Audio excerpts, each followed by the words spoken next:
Hey guys, Toxic here. To the people that somewhat know me, this will be a huge shocker. I am playing Star Wars The Old Republic. The shocking part is that I have never been a fan of sci-fi games, with the only exception being WildStar, and I have never watched nor had any interest in watching any of the Star Wars franchise movies, TV shows and so on.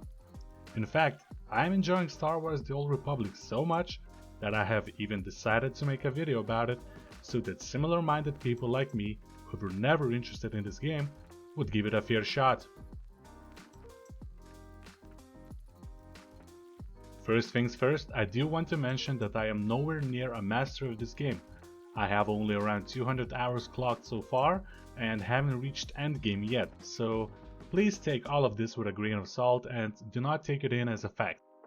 I don't want to spread any false information about the game, but I might not know certain things. This isn't a extremely researched game analysis video, and rather just a impression/opinion sharing video. Now that we got all that out of the way, let's jump into the next segment. Right now you can see all of the segments I'll be doing over the course of the video, and I will also leave timestamps down below, so feel free to skip around.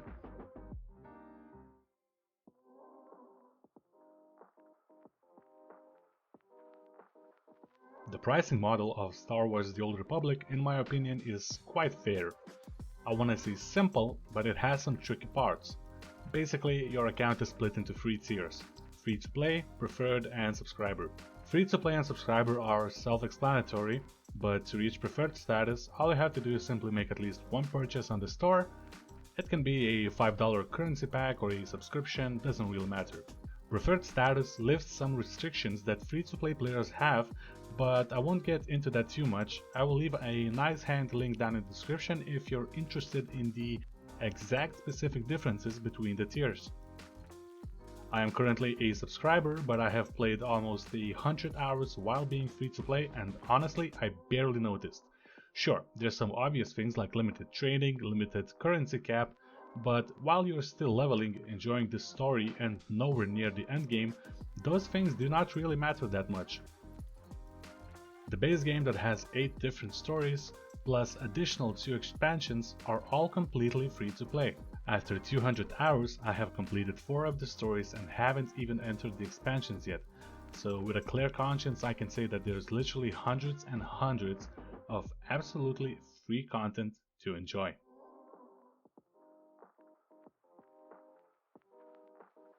Speaking of different stories, storytelling is probably my favorite thing of Star Wars The Old Republic, and quite frankly it has ruined most other MMOs for me.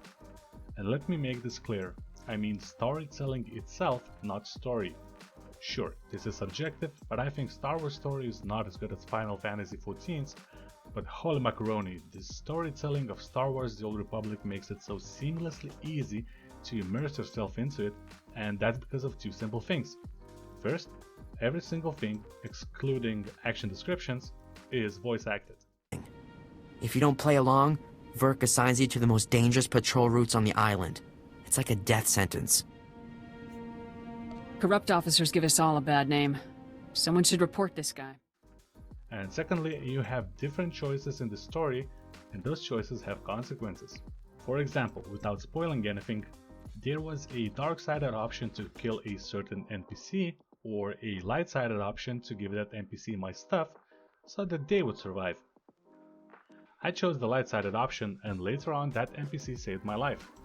Sure, it's not game-changing, and either way my character would have survived that encounter, but that little detail right there makes the game 1,000 times more enjoyable. Something that I've been dreading for in every single MMO. Some kind of choices, some kind of different paths for story to take. Excellent.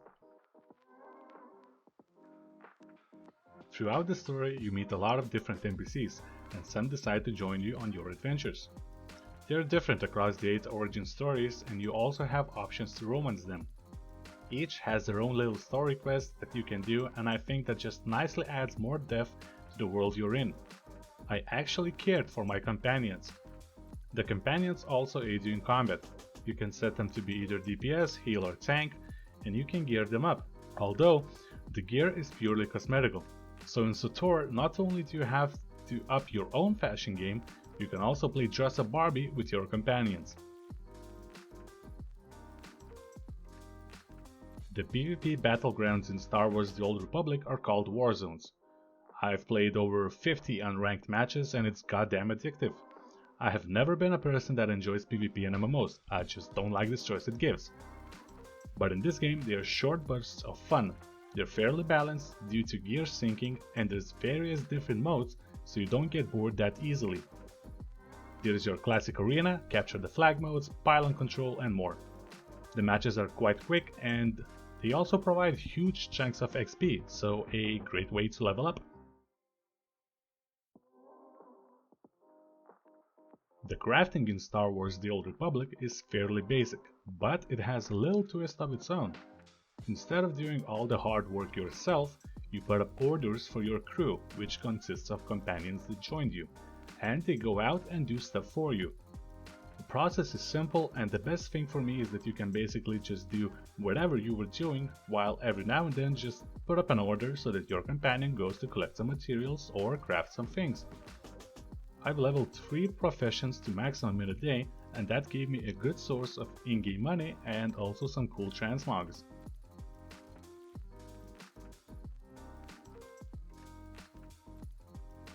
Housing. Every MMO has housing, right? The housing in Star Wars The Old Republic is simple and easy to get into. You have various different strongholds that vary in size, theme, location, and the variety is quite big. There's thousands of different decoration pieces you can acquire either by buying from NPC, buying from other people, or just doing content like dungeons, etc. You can also put stuff inside your housing like basic vendors, storage units, mailbox, and even the auction house. Some might say that makes it so that everyone is just AFK in their house, but the main hub is so packed my frame rate drops like hell.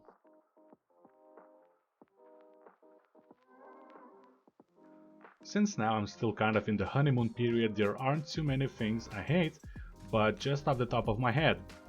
The UX of various menus is kinda annoying where there are way too many needed button clicks. There are some minor bugs present, and the first 30 to 40 levels can feel quite dull from combat's perspective, depending on your class.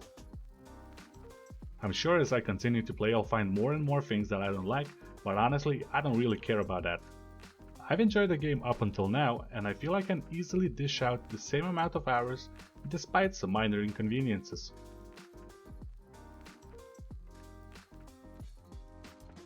Overall, Star Wars The Old Republic is a solid game with an immersive story and world. You do not need to be a Star Wars franchise fan to enjoy the game. Swinging a lightsaber is fun, making love to the enemy's wife while making your slave watch you is also fun.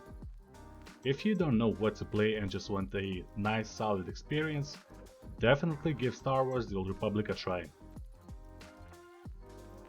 This has been Toxie. If you like what you see, consider visiting my PayPal or Patreon pages, links down in the description below.